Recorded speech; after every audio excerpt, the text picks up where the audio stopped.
realización de contrabando. Esto marcó la vida de Cartagena de una manera significativa. Usualmente cuando uno habla del mundo del trabajo en cualquier ciudad del antiguo régimen, inmediatamente se imagina un conjunto de talleres artesanales formados por maestros artesanos, oficiales y aprendices en muy pequeñas cantidades, exceptuando un poco el caso de los obrajes textileros que tuvieron una gran importancia en Nueva España y en el Perú, y que tuvieron menos importancia en el caso del Nuevo Reino de Granada. Entonces, eso permite que usualmente los historiadores nos imaginemos que el mundo laboral del antiguo régimen, el mundo laboral del periodo colonial era similar, tanto para Santa Fe de Bogotá como para Popayán, para Monpós, para las principales ciudades y villas. Y eso no necesariamente fue así. Cartagena tuvo un papel fundamental. Me gustaría compartir pantalla, pero dice que la anfitriona inhabilitó la función de compartir pantallas a los participantes. Ya se permitió.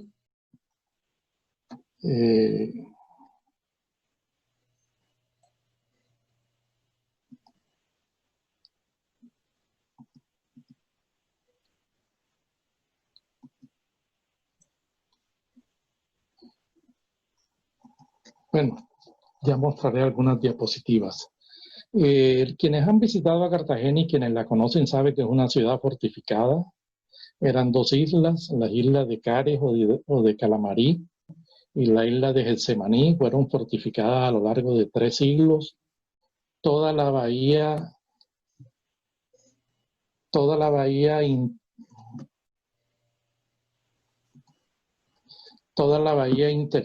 interior de Cartagena también estaba fortificada, en especial sus 2 entradas, Boca Grande y la entrada de Boca Chica, y la parte norte de Cartagena, que va hacia lo que hoy en día forma parte del barrio Crespo, y hacia la Boquilla también tenía sus dispositivos de fortificaciones.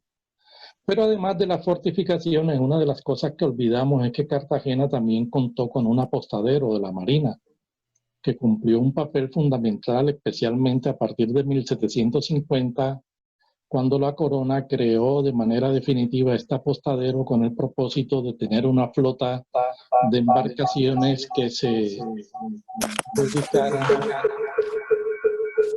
dedicaran a combatir el contrabando. Y además del apostadero de la Marina, que usualmente tuvo una flota de entre 6 y 10 embarcaciones y que tenía una jurisdicción hasta lo que hoy en día es el Golfo de Urabá y parte de Panamá, del Caribe panameño, Cartagena también contó con una maestranza de artillería, porque el sistema fortificado, como ustedes bien conocen, demandaba un dispositivo militar donde la artillería cumplía un papel fundamental.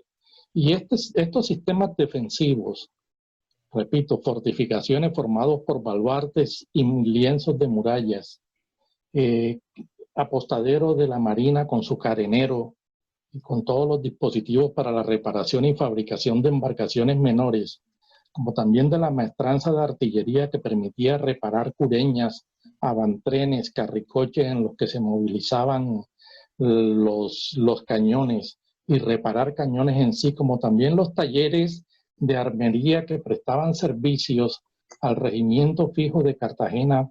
A partir del año de 1772 se crean 2 batallones que dan origen al regimiento fijo.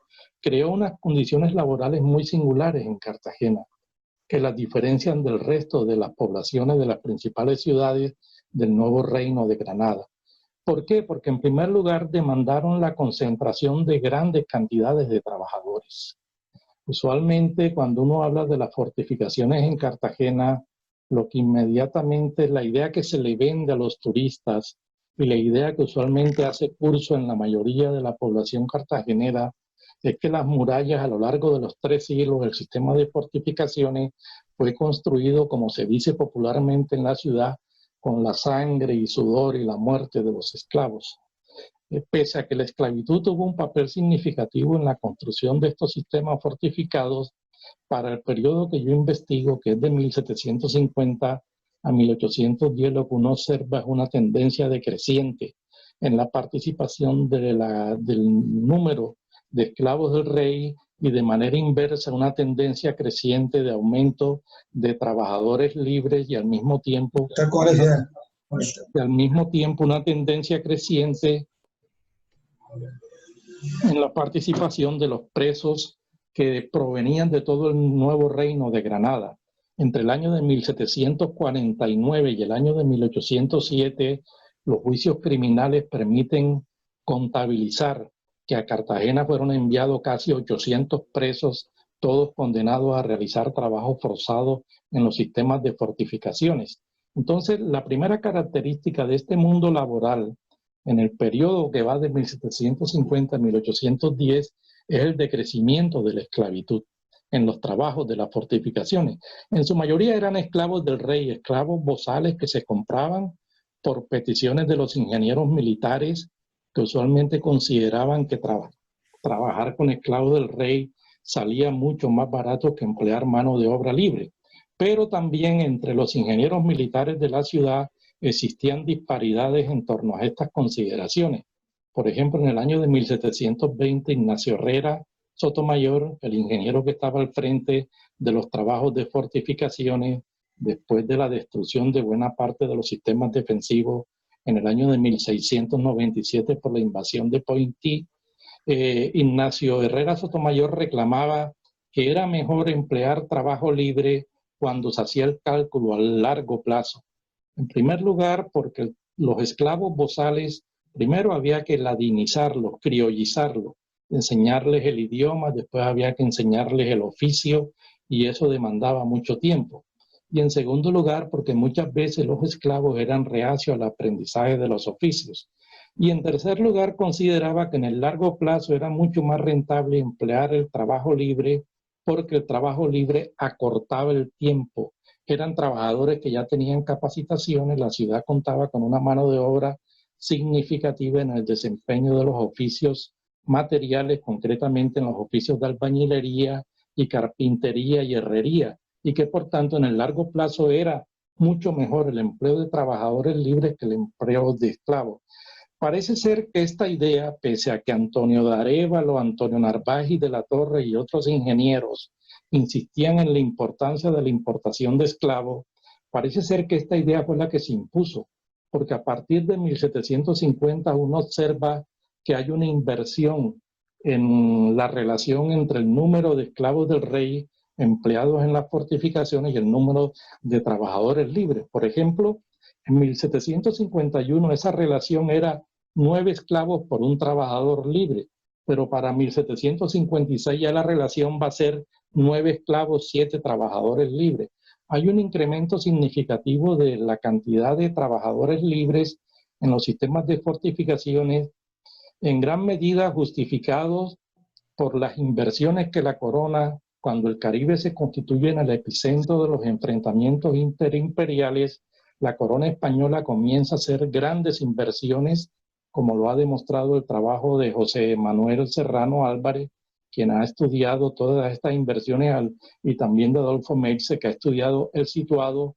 Hay grandes inversiones y buena parte de esas inversiones destinadas a las fortificaciones, buena parte de esas inversiones destinadas al apostadero de la Marina, en lo que hoy en día es la calle del Arsenal de Cartagena, y buena parte de esas inversiones destinadas también a la maestranza de artillería, se tenía como fin la contratación de mano de obra. El 33%, de acuerdo a los documentos que yo he consultado en el Fondo Guerra y Marina, le agradezco a Armando Martínez Garnica, que está aquí presente, porque me facilitó mucho el trabajo en el Archivo General de la Nación.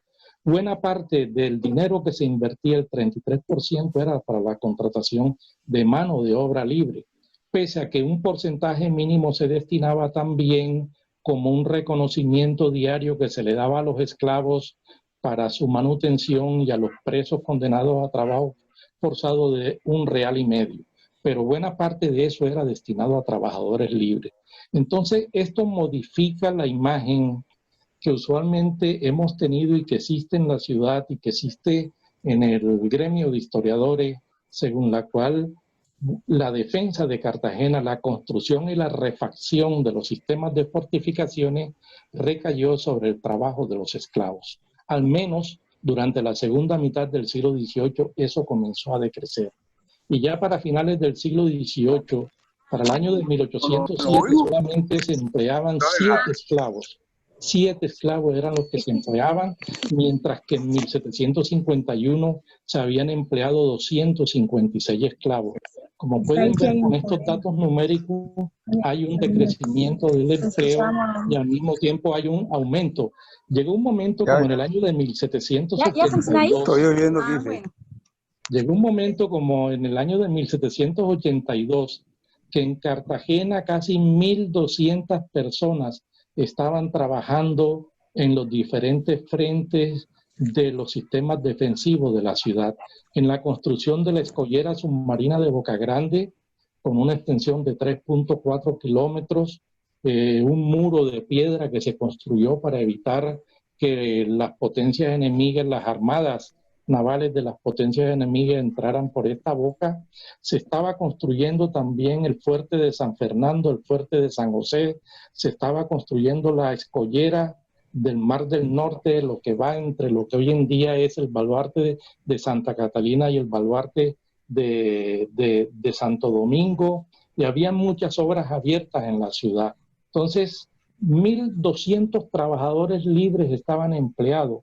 Eso, si comparamos con el censo de 1777, que ha sido estudiado de manera exhaustiva por Adolfo Meisel y María Aguilera, donde nos indican que casi el 49% de la población a la que se le señaló el oficio en ese censo eran trabajadores manuales, 1.200 personas, casi 5 años después, es una cifra enorme, una cifra significativa.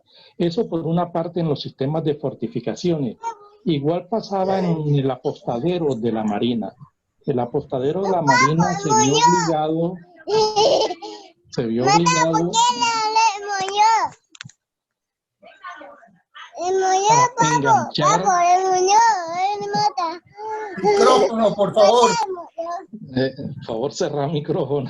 El apostadero de la Marina se vio obligado desde su comienzo, desde el año de 1750, en primer lugar a construir unas instalaciones, lo que hoy en día es conocido como la Guada, que es la sede del Consejo Municipal de Cartagena, abrir un boquete en las murallas que daban hacia la bahía interior de Cartagena, construir tendales en una lengua de tierra que se había construido entre el baluarte de Barahona, al frente de lo que hoy en día es el centro de convenciones, y el baluarte de Santa Isabel, construir un carenero de la Marina al frente de lo que hoy en día forma parte de la Armada Nacional Colombiana en Boca Grande, construir depósitos para maderas, para hierros y para rocas en lo que hoy en día es la isla de Manga, lo que era la isla de Manga también, y empleó también gruesos contingentes de trabajadores.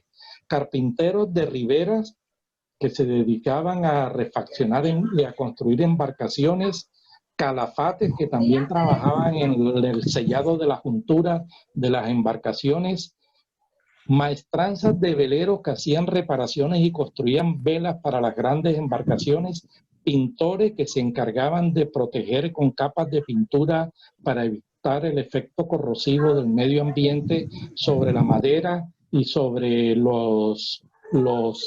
las herramientas y sobre todo los utensilios de hierro y cobre y bronce que se empleaban en estas embarcaciones, y también contrataron a un grupo de herreros, armeros, fundidores y cerrajeros que prestaban atención a este apostadero de la Marina. En algunos años, el apostadero de la Marina llegó a emplear a casi 700 trabajadores de manera estable, organizados en maestranzas de calafates, organizados en maestranzas de carpinteros de ribera, en maestranzas de veleros. El caso de la herrería sí fue distinto, porque el apostadero de la Marina prefirió hacer un contrato con Pedro Romero, un personaje significativo que ustedes conocen por el protagonismo político que tuvo en la gesta de la independencia de Cartagena, y este fue un hombre que de artesano transitó a la condición de un pequeño empresario, tuvo un contrato entre el año de 1787 hasta el año de 1810 con el apostadero de la Marina para proveerlo de todos los instrumentos de metal que se requerían para la reparación y para el mantenimiento de estas embarcaciones. Y también se encontraba la Real Maestranza de Artillería, que estaba más o menos situada cercana a lo que hoy en día es el área de Santo Domingo, al frente de las murallas, que también empleaba un número significativo de trabajadores que se encargaban de hacer los montajes, reparar cañones, reparar cureñas, graduar los cañones también, y prestaban al mismo tiempo servicios de fundición, de herrería y de armería. En total, este mundo laboral era un mundo muy complejo. Además, en los sistemas de las embarcaciones, en el apostadero de la Marina, había un grueso número de marineros. Había la matrícula de la mar que obligó que en todas las poblaciones orilleras de corrientes fluviales, de ciénagas o marítimas, cuyos habitantes fueran expertos en la navegación, todos tenían que prestar el servicio de la matrícula de la mar. Se desplazaban cabos a las poblaciones de la provincia de Cartagena, recogían a buena parte de estas personas previa elaboración de listados y eran traídos a Cartagena, y era una población flotante que se mantenía en la ciudad, que era embarcada y que prestaba el servicio de la marinería. Todo este mundo laboral en parte reprodujo el mundo artesanal. Estaba organizado a través de maestros, a través de oficiales y a través de aprendices, pero también existía un grueso número de jornaleros. Ahora bien, este mundo laboral tuvo un impacto sobre el mundo de los talleres, en dos sentidos, uno negativo y uno positivo. Desde el punto de vista negativo, sustrajo a muchos carpinteros, a muchos herreros, a muchos fundidores, a muchos paileros, los sustrajo de los talleres y los vinculó a estas grandes frentes de trabajo. En ese sentido, el pequeño taller artesanal se vio desfavorecido, pero al mismo tiempo este mundo de sistemas defensivos demandaba muchos de los artículos que elaboraban los pequeños talleres artesanales. Entonces, de alguna manera se convirtió en un factor que estimuló el crecimiento de la producción artesanal en la ciudad. Otra consecuencia negativa que tuvo fue que quebró la relación familiar en el mundo artesanal. Las investigaciones que se han realizado en toda Hispanoamérica sobre el mundo artesanal del siglo XVIII usualmente señalan que estaban basados en el trabajo de la unidad familiar. Padres e hijos prestaban los servicios, eran los que estaban al frente de los talleres. Y cuando los sistemas defensivos sustrajeron a buena parte de esos trabajadores de los talleres, la unidad familiar se resquebrajó también desde el punto de vista de las vinculaciones laborales. El impacto económico sobre la población de Cartagena fue muy positivo. Es algo que usualmente olvidamos cuando nada más creemos que todo eran pequeños talleres artesanales. Había una jerarquía de salarios, había maestros que tenían ingresos de 10 reales, 12, 18 reales, de acuerdo a los oficios que prestaban en los diferentes sistemas defensivos. Habían oficiales que también tenían ingresos significativos, y los peones también, pese a que estaban en el último peldaño del trabajo libre, contaban con los ingresos más altos cuando los comparamos con el peonaje libre del resto del Nuevo Reino de Granada. Mientras que en una ciudad como Santa Fe de Bogotá, el salario promedio de un peón, el jornal diario, era de 2 reales por día, en Cartagena era de 4 reales. Eso tenía que ver no con una condición fortuita, tenía que ver con el hecho de que Cartagena es y de pronto seguirá siendo durante mucho tiempo la ciudad más cara en ese entonces del Nuevo Reino de Granada. Cartagena no contaba en su hinterland inmediato con unas áreas productoras que abastecieran las necesidades de la ciudad. Buena parte de la manutención del abasto diario se traía desde el bajo curso del río Magdalena a través del canal del Dique, o desde el bajo Sinú y desde las sabanas de la provincia de Cartagena saliendo al puerto de Tolú o saliendo por Lorica en el Sinú para llegar a Cartagena vía marítima. Eso hacía que Cartagena fuese una ciudad costosa y por eso los salarios tenían que medio compensar el alto costo de la vida que se padecía en la ciudad durante buena parte de la segunda mitad del siglo XVIII y durante el primer decenio del siglo XIX fue mucho más pronunciada el aumento del costo de vida. Sin embargo, pese a esa circunstancia que podemos pensar que era adversa, lo cierto es que en Cartagena uno nota que en la segunda mitad del XVIII y el primer decenio del siglo XIX se formó un grupo de artesanos notables que tenían buenos ingresos. Cuando uno toma los libros de Alcabala, como Cartagena no tiene documentación notarial, es imposible observar muchos hechos sociales, pero cuando uno toma los libros de Alcabala de Cartagena que reposan en el Archivo General de la Nación y observa el pago de ese derecho por compraventa de propiedad raíz, compraventa de tierras y compraventas de esclavos y compraventas de pequeñas embarcaciones, uno encuentra que muchos de estos maestros artesanos que estaban vinculados a los sistemas defensivos son los que están negociando también a nivel de propiedad raíz urbana, a nivel de botes y pequeñas embarcaciones, de esclavos en pequeñas cantidades, y son también los que están montando pulperías y en algunos casos tiendas de mercadería que, como ustedes saben, son muy distintos. La pulpería era para el abasto diario, las tiendas de mercadería podían vender productos suntuarios. En total, este mundo laboral es un mundo que se jerarquiza, es un mundo que se diferencia, es un mundo que quiebra un poco lo que era la tradición del mundo artesanal al que nosotros estamos habituados a pensar para todo el mundo urbano hispanoamericano, y va a establecer una jerarquía.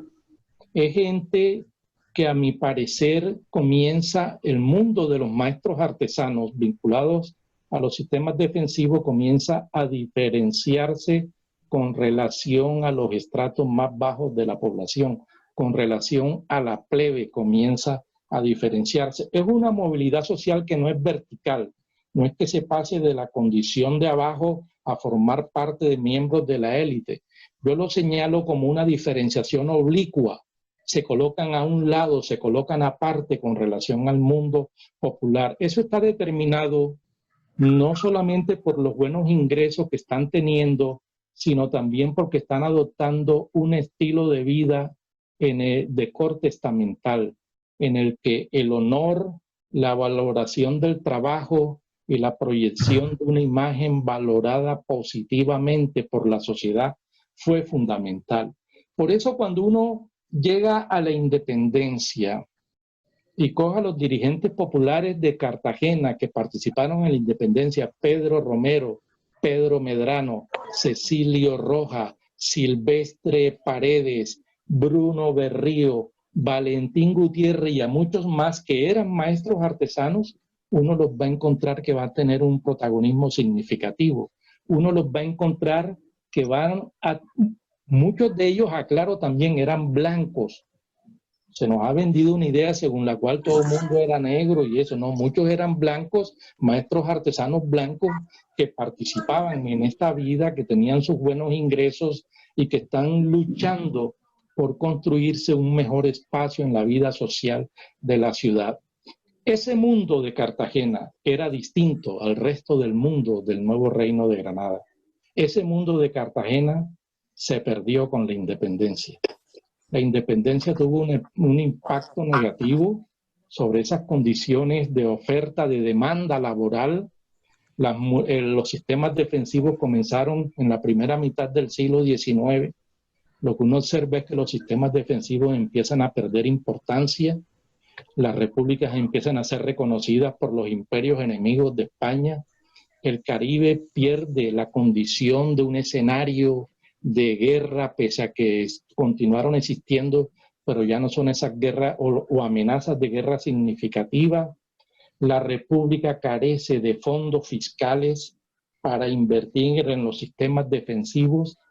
la misma élite dirigente de Cartagena comenzó a demandar que el apostadero de la Marina fuera desmontado porque consideraban que era muy oneroso. Ese mundo ya para mediados del siglo XIX prácticamente ha desaparecido en la ciudad. Uno puede decir que si Cartagena pagó un precio altísimo por la independencia, como se han demostrado en los estudios de los últimos años, ese precio también se pagó a nivel laboral. Perdió la condición la ciudad de ser un gran escenario del mundo laboral de trabajadores, de movilidad social, y Cartagena ya para la segunda mitad del siglo XIX entrará en un periodo de decadencia significativa. Más o menos esas son las conclusiones a las que he llegado en mi investigación. Y bueno, espero la posibilidad de publicarlas en el Boletín de Historia y Antigüedades para que ustedes vean con cifras, con datos, con toda la documentación que recabé a lo largo de varios meses de visita en el Archivo General de la Nación sobre cómo era esto. Era una sociedad con movilidad social. Había movilidad social de acuerdo a su época y a su contexto, distinta a la movilidad social de hoy en día. Pero pese a eso, era una sociedad que no la podemos seguir pensando en ese modelo bipolar de blancos aquí y gente de color abajo. Esa es una imagen falsa, es una imagen que no se corresponde con el mundo real de la Cartagena del 18. Y también quiero resaltar que buena parte de estos maestros artesanos vinculados a los sistemas defensivos eran blancos pobres. Olvidamos que según el censo de 1777, casi el 24% de la población de Cartagena era blanca. Y si por sustracción decimos que la élite era el 5%, nos va a quedar una cifra de 19% de población blanca que formaba parte de los sectores medios de la sociedad o que también formaban parte de los sectores bajos y que luchaban por abrirse espacio, al igual como los libres de color pardo, mulato, luchaban por construirse sus espacios de participación en la vida de la ciudad. Esta gente también lo hacía. Buena parte de ese mundo laboral se tradujo en la creación del mundo miliciano de la ciudad. Las milicias de pardos que se crearon con las reformas militares de 1773 existían desde mucho antes, pero su impulso definitivo es la reforma militar borbónica de 1773, les abrió un espacio también a estos sectores. Estos sectores de maestros artesanos, en un artículo que publiqué recientemente en la Universidad de la República en Uruguay, en un libro, demuestro que buena parte de las milicias del mundo urbano, del mundo ligado a los sistemas defensivos, estaba formada en casi un 90% por artesanos. Y buena parte de la oficialidad de esas milicias de color, ya fuesen de pardo o de morenos libres, buena parte de la oficialidad eran maestros artesanos. Muchos maestros artesanos que estaban ligados a los sistemas de defensa financiaron la creación de compañías milicianas, las vistieron, las dotaron de los instrumentos necesarios para que existieran y lograron que los ingenieros militares, que no podemos olvidar que eran personas muy ligadas al mundo del trabajo y por tanto eran personas que desarrollaron una idea de meritocracia en torno al trabajo, esos maestros artesanos lograron también que se les apoyara en la creación de milicias. Y desde el interior de las milicias, o convirtieron, para expresarlos en otros términos, a las milicias en un escenario de conflictos. Como era una sociedad estamental, una sociedad organizada y reglamentada por disposiciones en torno a símbolos y rituales que eran lo que permitían hacer las distinciones entre los diferentes grupos sociales, estos milicianos de color, estos maestros artesanos que estaban vinculados a los sistemas defensivos, comenzaron una lucha al interior de las milicias para que el reconocimiento, para que los símbolos y para que los rituales que solamente eran potestad de los oficiales blancos también se les reconocieran a ellos. Y ya para el año de 1808 han avanzado de manera significativa en el logro de esto. Como pueden ver, Cuando colocamos la óptica de este mundo social de Cartagena desde la perspectiva laboral, se nos iluminan muchas cosas que no es posible verlas solamente desde la perspectiva racial, que es en lo que en los últimos años se ha venido insistiendo de manera significativa. Ha sido importante porque han recuperado una variable significativa para la comprensión de la Cartagena del siglo XVIII, pero a una especie de determinismo económico que existió durante muchos decenios de influencia marxista, en los últimos años lo hemos reemplazado por una especie de determinismo racial. Y ese determinismo racial nos obnubila y no permite ver muchos de los elementos de la vida social de Cartagena del siglo XVIII que sí es posible ver cuando colocamos la óptica desde la perspectiva laboral. En conclusión, era una sociedad muy compleja, una sociedad que se venía transformando a lo largo de la segunda mitad del siglo XVIII, y lo que le va a otorgar la independencia y lo que le va a otorgar los debates de las Cortes de Cádiz a esta gente libre de color es un lenguaje moderno para expresar aspiraciones que ya habían construido de antemano. Eso es algo que también olvidamos y creemos que son las Cortes de Cádiz y el liberalismo gaditano y español el que dieron las herramientas para pensar en el mundo moderno desde el punto de vista social y político. No, esta gente venía aspirando a muchos elementos de la igualdad y aspiran a ellos porque el mundo laboral se los permite, porque hay una dinámica social que está permitiendo esa movilidad y esas transformaciones en los imaginarios colectivos. Bueno, dejo hasta ahí y les concedo la palabra a quienes quieran preguntar o debatir cualquier asunto. Sí. ¿Aló? Bueno, Me gustaría gracias por esa intervenir. estupenda conferencia. ¿Verdad que nos ilumina a nosotros los interesados, particularmente en la historia de Cartagena, un camino que sospechábamos, pero que nunca con la precisión y con la documentación que usted nos está aportando? Efectivamente, Sergio Pablo, va a haber una sesión de preguntas y el doctor Luque le va a explicar a los asistentes cómo pueden hacer las preguntas. Santiago. Bueno, felicitaciones al doctor Sergio Paolo Solano por magnífica presentación, muy interesante lo de los altos sueldos de los artesanos de la construcción. Aquí también en Santa Fe eran muy altos por esa época. Bueno, para los que quieran intervenir o hacer una pregunta o expresar alguna opinión, en la base de la pantalla hay un círculo, un smile que dice reactions. Entonces ustedes lo cliquean y aparece una mano, ¿sí? Con el dedo levantado, entonces la cliquean, pueden ver en mi pantalla cómo aparece la mano. Entonces ese es el indicio de que quieren hablar. Si cuando quieran hablar tienen que pues abrir su micrófono. Entonces, ¿quién desea la palabra? Señor presidente, se lo otorgará. Les preciso, es el último círculo a la derecha, el de reactions, para que ustedes puedan, y creo que la doctora Inés nos está pidiendo la palabra. Inés Arias, sí. Sí, muchas gracias.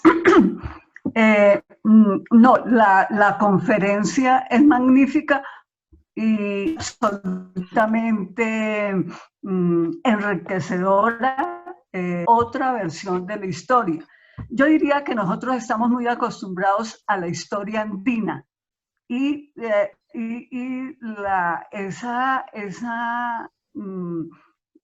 digamos, esa posición que actúa en Cartagena y que se ve respaldada por una demanda social en dos sentidos. Primero, la cuestión defensiva y todo el trabajo que era absolutamente necesario. Va acompañado de unos actores sociales que son artesanos, y algunos de ellos que fueron muy representativos. Y yo quería resaltar que en esa versión de la historia y de lo que se ha construido también en esta república, hay dos criterios diferentes. En la historia andina, entre comillas, como yo la llamo, pues está el honor, y el honor estaba significado en los criollos y en la sociedad que estaba establecido en la limpieza de sangre, es decir, en el aspecto racial. Nosotros somos como sociedad bastante racistas y estamos a todas horas mirando quién es más blanco y quién es más oscuro. En Cartagena se opera antes de tiempo y antes de las modernidades ese cambio de la meritocracia por el trabajo. Entonces, eso sí es de felicitarnos nosotros como sociedad de haber construido en el tiempo del 750 al 810 y casi hasta finales del siglo XIX, una experiencia que la podemos recrear, porque el trabajo es absolutamente necesario como forma de conocimiento, muy importante. Entonces, mientras que en el interior se hablaba de las artes viles y mecánicas, allá en Cartagena se estaban dando otros procesos y se estaba magnificando el trabajo. Muchas gracias al expositor. Gracias, doctor.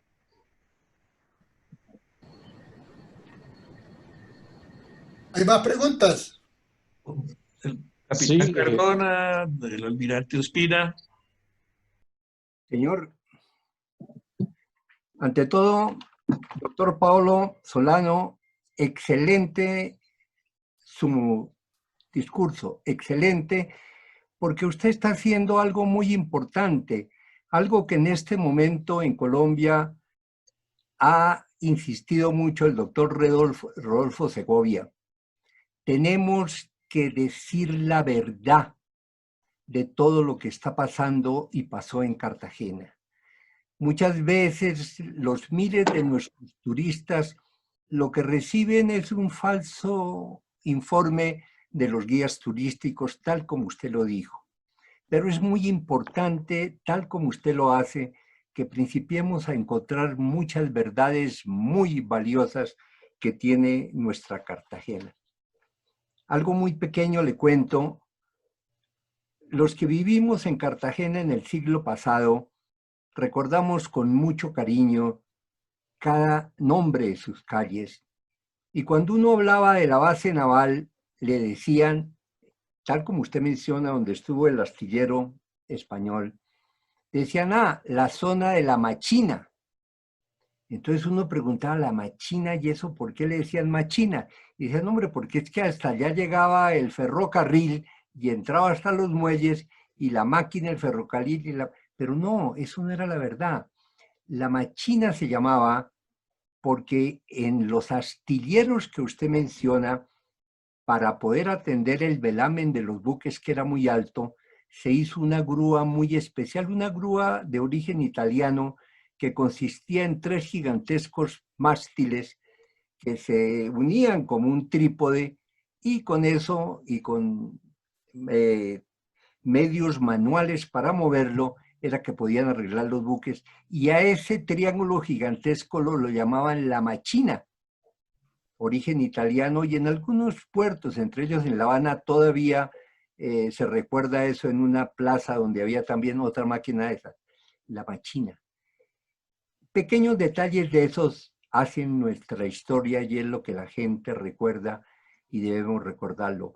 Doctor, excelente su presentación y creo que usted está haciendo algo muy valioso, que sepamos la verdad de uno de los puertos y ciudades más bellas que tenemos, nuestra Cartagena de Indias. Muchas gracias. Gracias, doctor. Almirante, yo quisiera para todos corroborar la versión del almirante. Eso que dice sobre la Machina, yo lo he visto en documentos del siglo XVIII y que por lo tanto no es una invención reciente del muelle de la Andean, sino un nombre que nos viene desde la colonia. Gracias. Jorge Mauricio Cardona, el capitán Cardona, desea hablar.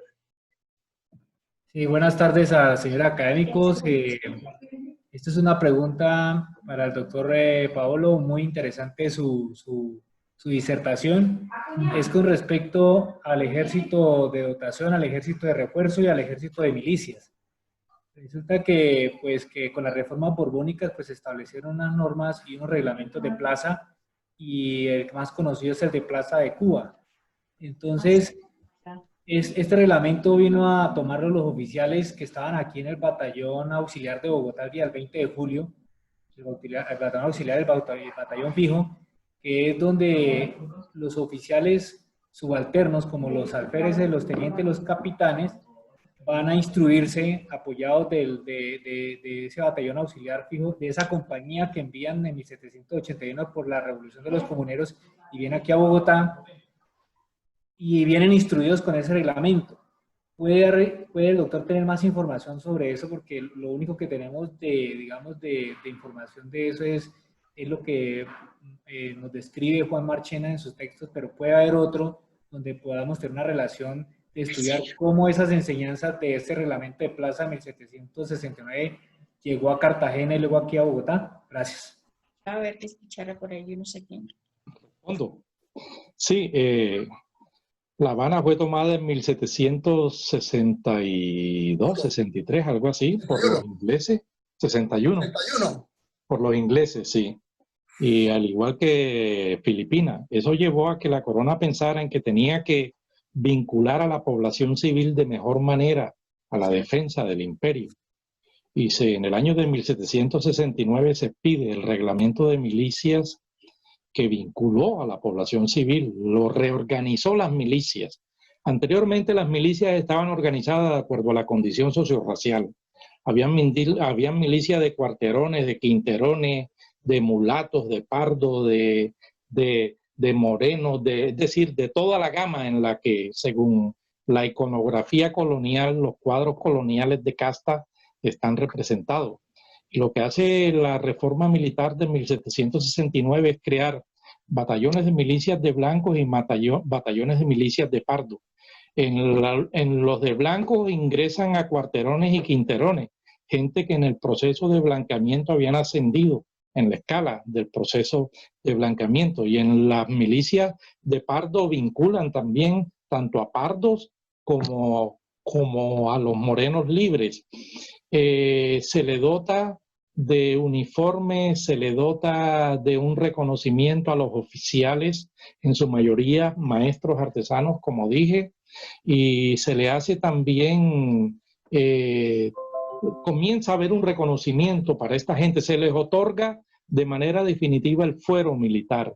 Y el fuero militar era significativo porque sustraía a los miembros de la milicia de la jurisdicción de la justicia ordinaria y los colocaba bajo la jurisdicción de la justicia militar. ¿Y esto por qué era importante? Era importante porque muchos de los miembros de la milicia tenían conflictos con las personas que vivían en la ciudad. Entonces salen de la jurisdicción de esas personas, de sectores de miembros de las élites que al mismo tiempo desempeñan cargos administrativos y pasaron a la jurisdicción de la justicia militar. En Cartagena eso llegó 4 años después. El reglamento de 1769, las reformas militares de 1772, 3 años después. Y se crean no solamente esos batallones de milicianos, sino también se crea un segundo batallón de soldados profesionales, lo que dará origen al regimiento fijo de Cartagena. Antes de eso lo que había era un batallón de pie fijo en Cartagena. A partir de 1772-73 se crean 2 batallones con un regimiento fijo.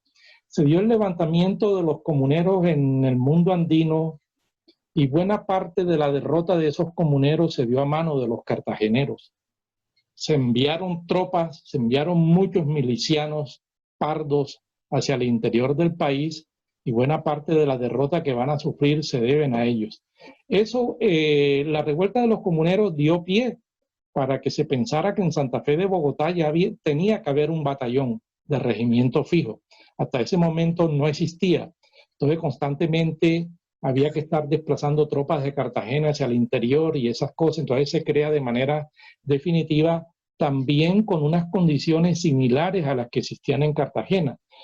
Con diferencias, porque las condiciones sociorraciales de las poblaciones del mundo andino eran totalmente distintas a las condiciones sociorraciales de las poblaciones del Caribe neogranadino, donde de manera significativa la gente libre de color tenía una presencia significativa. Pero en Bogotá, en Santa Fe de Bogotá, también se creó, se les pidió su reglamento con base al reglamento de Cuba del año de 1769. ¿Qué protagonismo tuvieron para finales del decenio de 1810? En Cartagena es donde la investigación ha estado más avanzada, van a tener un protagonismo también muy importante. Sabemos que José María García de Toledo y otros miembros de la élite de la ciudad comprometieron al batallón de pardos libres para que se constituyeran en un defensor de las decisiones que se iban a tomar para crear una junta de gobierno, después para la deposición del gobernador de la ciudad y posteriormente para la declaración de la independencia absoluta. Es este batallón de milicianos el que se va a transformar en los lanceros. Usualmente siempre se ha entendido la idea que los lanceros es una creación espontánea y popular de la gente de Getsemaní. Estos batallones, al igual que existían en Nueva España, estos batallones de lanceros, para el año de 1810, también en Cartagena, las milicias pardas se van a transformar en un batallón de lanceros libres que van a tener también un papel significativo en Cartagena. Hasta este momento eso es lo que conocemos en la investigación. El reglamento de las milicias de Santa Fe de Bogotá fue publicado en la revista Memoria de la Universidad del Norte, que están en línea. Puedes entrar y revisas y ahí vas a encontrar el reglamento que reposa en el Archivo General de Simancas, España. Y fue transcrito hace poco. Gracias. El doctor Efraín tiene una pregunta. Efraín Sánchez. Perdón, sí, muchas gracias. Es que mi reactions aquí en este computador es reacciones en español. Y no tiene esa reacción. Me toca levantar la mano por otro lado. Pero bueno, yo me uno a las felicitaciones a Sergio Paolo Solano por esa excelente, no solo conferencia, sino esa excelente investigación que está realizando, que realmente abre muchos caminos y deja, yo diría, como suele suceder con la historia, deja muchos interrogantes abiertos. Yo creo que para eso es en parte que uno investiga. Se abre para París. Ah, es en la cocina. Y es que va, vino por él. ¿Quién vino? Están temblando ahí. Horacio, Pero no ahí. Sí, doctor, pero era para el señor decir que no ha podido subir. ¿Sí, aló? Por favor, Horacio, el micrófono. ¿Aló? ¿Me está uno oyendo? Horacio, cierra. Sí, te estamos oyendo. Cierra el micrófono. Bueno, y ahora sí puedo seguir, creo. Sí. Muy bien. Es muy frecuente en los relatos de viajes del siglo XIX y en muchas otras crónicas oír de la decadencia de Cartagena e incluso de Santa Marta, especialmente durante la primera mitad del siglo, pero eso es un fenómeno que se extiende durante todo el siglo y buena parte del siglo XX. Obviamente eso es atribuible, pues yo no diría tanto que como a la independencia, sino más bien a la caída del Imperio Español. Cartagena e incluso Santa Marta ocupaban un lugar de importancia en los circuitos comerciales del Caribe dirigidos por España. Eso no hay duda y así sucedió durante buena parte del periodo colonial. Pero mi pregunta es esta, ¿qué sucedió con toda esa mano de obra? Usted habla en un momento dado de cerca de 1.500 obreros libres. ¿Qué sucedió con toda esa mano de obra y con toda esa capacidad instalada que hubo en Cartagena? Si evidentemente inmediatamente después de la independencia, Cartagena entró en un declive que se prolongó durante todo el siglo. Esa sería mi inquietud para el doctor Solano. Señor Pablo, ¿me deja contestar esa pregunta? Claro, claro, con el mayor gusto. Porque Efraín tiene razón en que, claro, que el impacto de haber salido de ser ciudad imperial a puerto de un paisito, pues tuvo un impacto enorme sobre Cartagena. Pero, ¿qué pasó con esos artesanos? Te quiero recordar, Efraín, que con el sitio de Cartagena, de los 18.000 habitantes que se estima tenía la ciudad en 1810, en el sitio de Cartagena se murieron 6.000 personas, un tercio de la población. Entonces no preguntes mucho qué le pasó a la clase artesana y empresarial, en cierto modo, de Cartagena. Y por otra parte también a la clase dirigente que se exiló y también sufrió lo mismo que los artesanos y la plebe. Y que por lo tanto el impacto en la ciudad fue mucho más que la simple dejar de ser puerto imperial. Y yo agrego algo, en el fondo reclamos y solicitudes de la sección República del Archivo General de la Nación, uno encuentra cartas de muchos de estos trabajadores que se habían alistado en el ejército republicano y llegaron hasta Bolivia con Simón Bolívar. Muchos de ellos después regresan y escriben cartas donde describen los sacrificios que habían hecho por la República, las contribuciones que habían hecho a la República y donde piden una pequeña recompensa o que se le haga el nombramiento en cualquier cargo. La ciudad desde la segunda mitad del primer decenio del siglo XIX, y Adolfo May se le ha demostrado eso con lujo de detalle, empezó a dejar de recibir el situado, que eran las contribuciones que las demás ciudades, las demás cajas reales hacían a Cartagena para el mantenimiento de los sistemas defensivos y de la tropa. Adolfo May se le ha propuesto una idea sumamente interesante en la que dice que buena parte de la vida económica de Cartagena se debía era al situado, porque circulaba y en verdad, como lo dije desde un comienzo, el 33% de los dineros que se invertían en sistemas defensivos se irradiaba en la mano de obra. Y ya pueden imaginar el efecto multiplicador que esto tenía en la vida económica de la ciudad. Pues bien, en la segunda mitad del primer decenio de la República, el situado comenzó a decaer. Comienza un proceso de decadencia.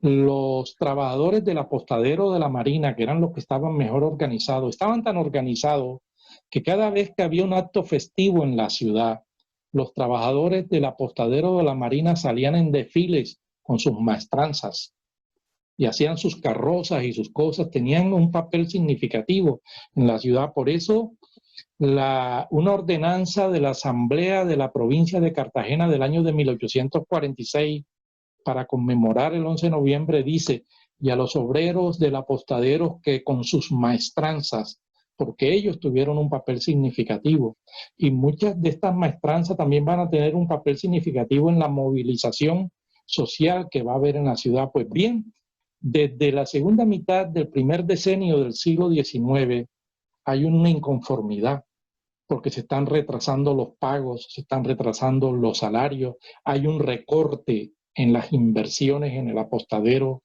de la Marina. A Pedro Romero no se le pagan un poco de meses que se le deben de los contratos que tenían con el apostadero. Hay una inconformidad. Hay algo que olvidamos. La declaración de independencia absoluta se dio sobre la base de 11 peticiones. De las 11 peticiones solamente conocemos 3 o 4. Primero, de independencia absoluta. Segundo, que se le devolvieran unas armas a Santa Fe de Bogotá. Sino. Tercero, que se le reconozca a Monpó su autonomía y algunas otras. Pero yo estoy seguro que una de las peticiones tenían que ver con las condiciones laborales de la ciudad. Eso tuvo que tener un papel fundamental en la inconformidad que se genera en la ciudad.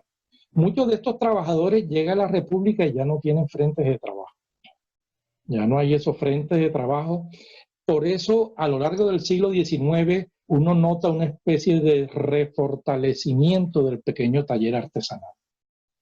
Si durante el 18 los sistemas defensivos sustrajeron trabajadores a los talleres artesanales, en el 19, por la crisis de los sistemas defensivos, hay un refortalecimiento de los talleres artesanales, pero en condiciones muy, muy precarias.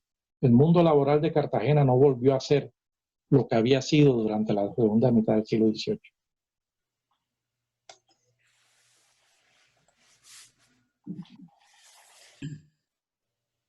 Bueno, creo que no hay más preguntas. No queda sino volverle a agradecer Adelaida quiere hablar. Adelaida, gracias. Sí, yo tengo una pregunta y se ha levantado la mano. Adelaida, es que a mí me pasa lo mismo que a Efraín con reacciones. Entonces, pues tuve que levantarla así porque mis reacciones de todas maneras es aplauso. Sergio, me pareció maravillosa tu conferencia. Te felicito. Lo que nos has enseñado es mucho lo que hemos aprendido y simplemente quiero, además de felicitarte, hacer una precisión para pues la audiencia que nos escucha. Cuando se habla de Cartagena, se piensa siempre en el Corralito. Yo pienso en la provincia de Cartagena, que funcionaba en función, perdón la redundancia, del Corralito. Porque, por ejemplo, Sabana Larga, que tenía los mejores hatos alrededor de Cartagena, estaba completamente destinada, de acuerdo con una orden de Antonio de Arévalo, estaba reservado los ganados de Sabana Larga para Cartagena, que necesitaba carne.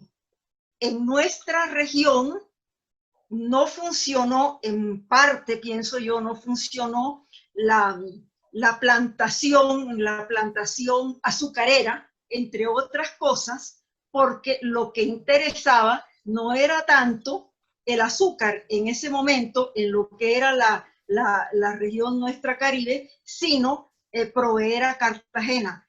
Por eso pienso que hay que matizar la expresión de que Cartagena no tenía traspaís.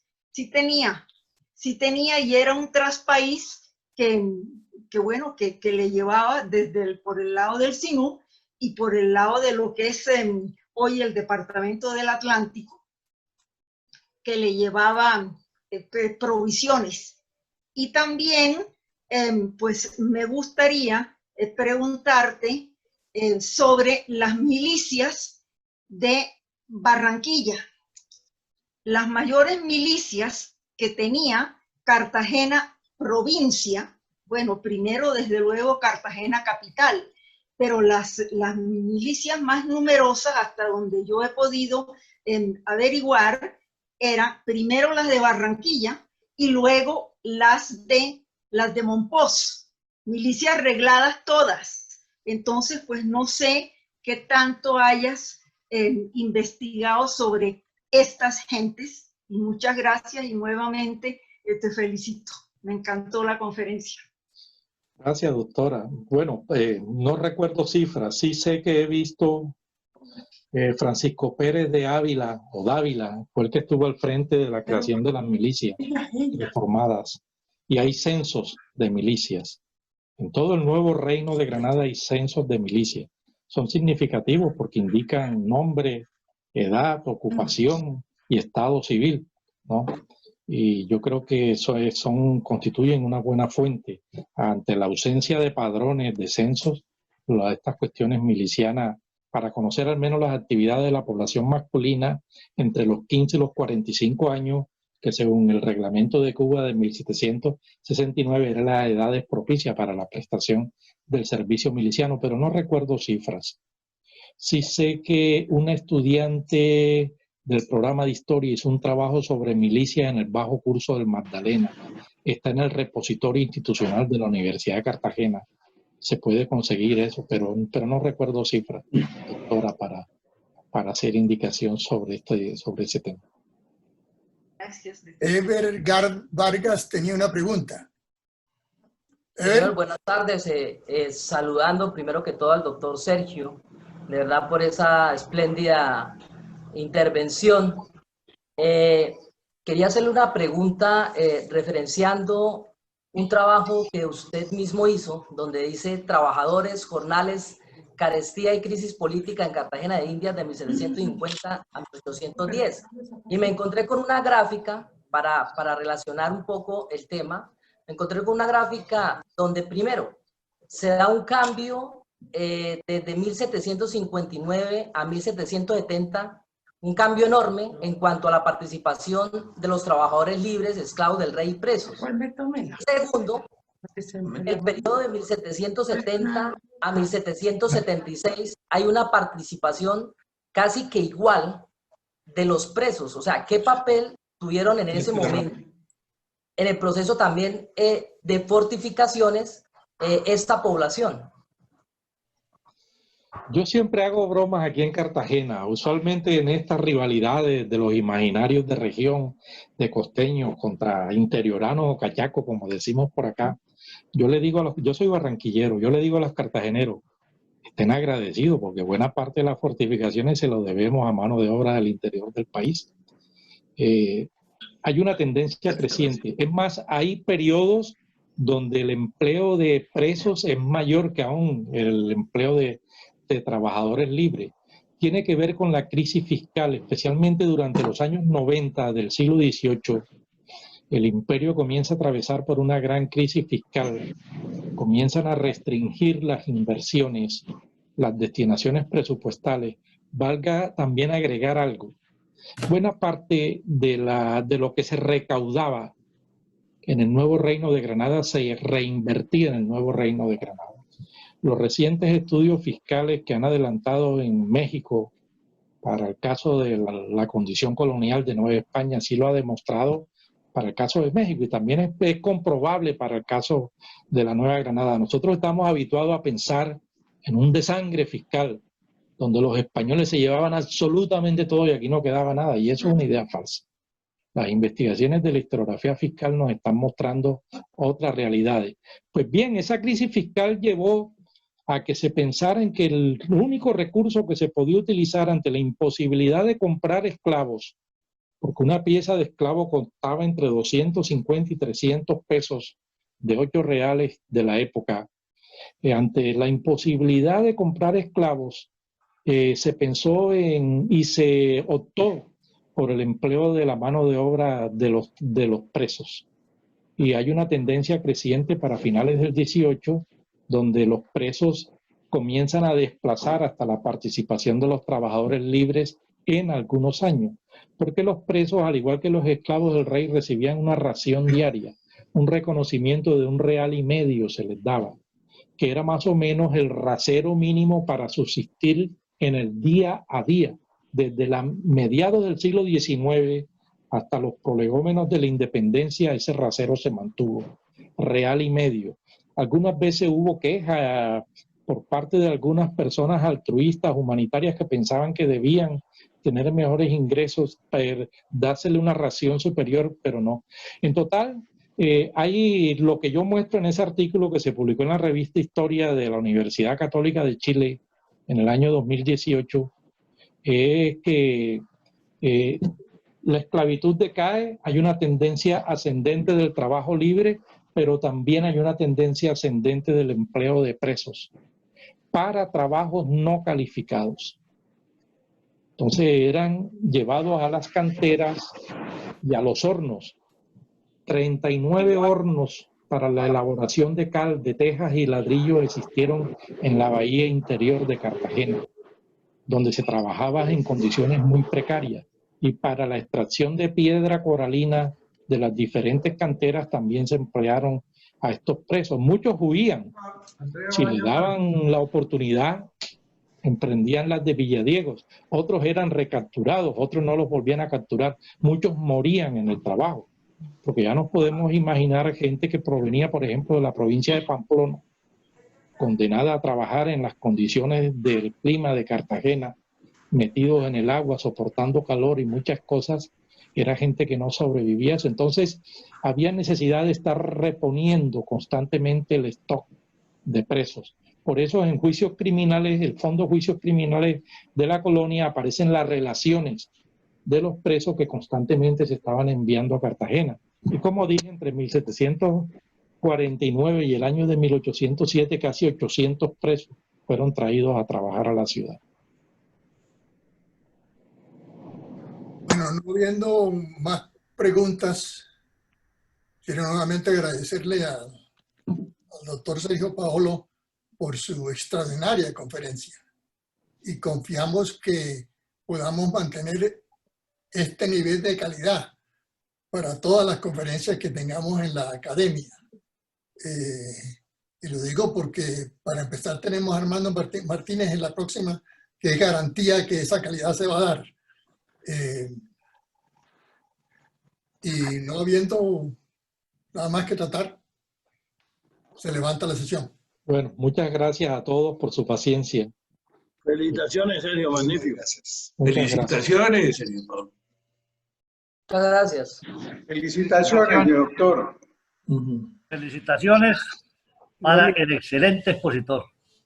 Muchas gracias. Excelente la conferencia. Realmente yo, el general Ibáñez, cuando oigo hablar de Cartagena, me duele mucho el asunto de que nosotros no somos conscientes de que aquí hubo una disputa por el poder naval en el mundo entre el Imperio Español y el Imperio Inglés, desde cuando Isabel I, sobre todo, bueno, Enrique VIII había dado algunas pautas, pero sobre todo Isabel I lanzó prácticamente a media Inglaterra al mar y empezó a dominar los mares del mundo.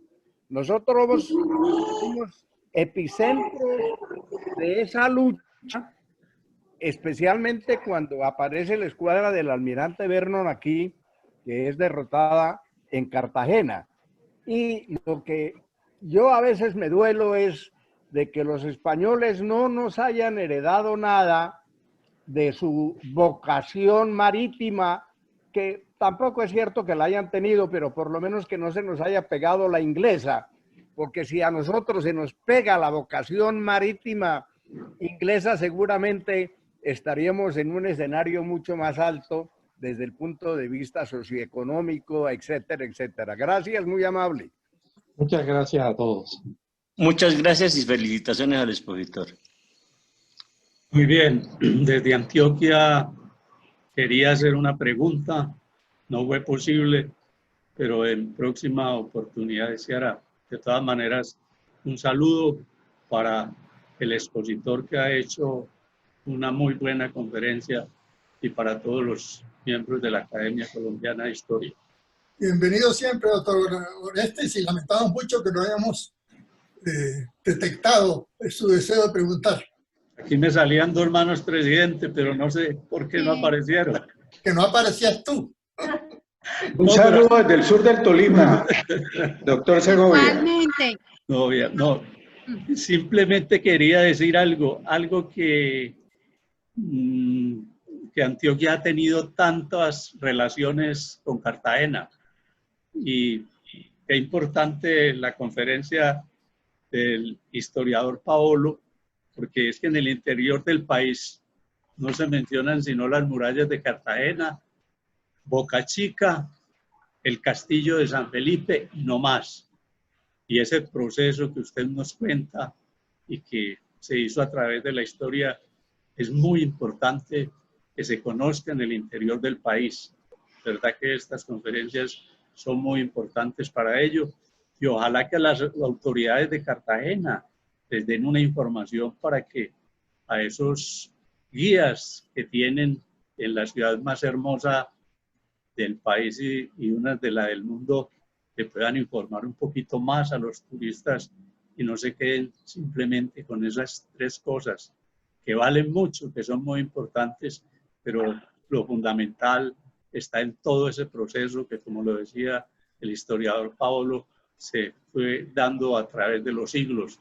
Pero simplemente quería saber si hoy en día, doctor Paolo, se encuentra algo, se puede conseguir algo. Hay algunos que hayan heredado esa capacidad artesanal que tuvieron en ese tiempo. Sí, aún en la parte de atrás del mercado de Basurto existen de manera improvisada unos astilleros donde se construyen y reparan barquetonas. Esa es una tradición que viene desde la época colonial en la ciudad. Y la Escuela Taller de Cartagena, recientemente dirigida por nuestra gran amiga Claudia Navarro Díaz, también se dedica a preparar mano de obra para todo lo que tiene que ver con las refacciones del sistema de fortificaciones y del centro histórico de la ciudad. Hay una multiplicación de conocimiento y ahora mismo en Boca Chica se está montando un museo del trabajo. Las excavaciones arqueológicas de arqueología submarina y de arqueología terrestre han recuperado una cantidad de instrumentos, de herramientas y de productos, y con el ICANN se está montando un museo del trabajo, allí donde van a estar representadas herramientas, descripciones de oficio. Yo he colaborado un poquito en ese proceso para que quienes visiten a Boca Chica tengan otra imagen de las fortificaciones, ¿no? Una imagen complementaria del sistema de fortificaciones de la ciudad. Muchas gracias. Bueno, buenas tardes, buenas noches. Buenas noches. Hasta luego. Hasta luego. Hasta luego, Rodolfo.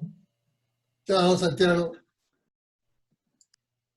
Sería importante que las otras publicaciones del doctor se publicaran en lo de las revistas del extranjero, las publicaran en el Boletín de Historia y Antigüedades. No sé qué posibilidades hay. Sí, Magdalena, de hecho le vamos a pedir al doctor Solano que nos haga llegar, cuando le sea conveniente, el texto de esta conferencia que acaba de dar en la forma de artículo para ser incluido en el Boletín de Historia y Antigüedades, por supuesto que sí. Pero excelente idea, Roberto. Excelente idea, Roberto. Excelente idea, Roberto. Un saludo. Felicitaciones.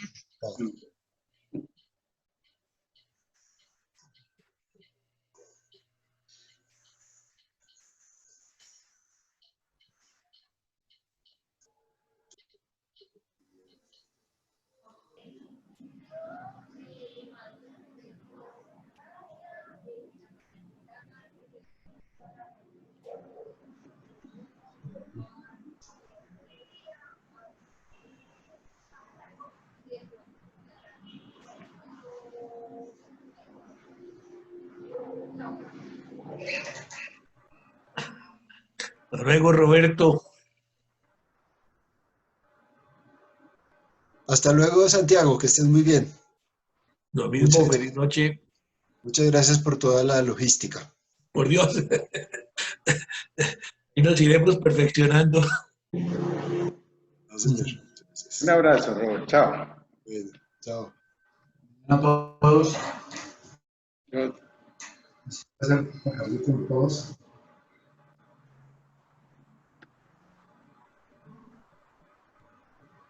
Bueno, ahora sí me despido.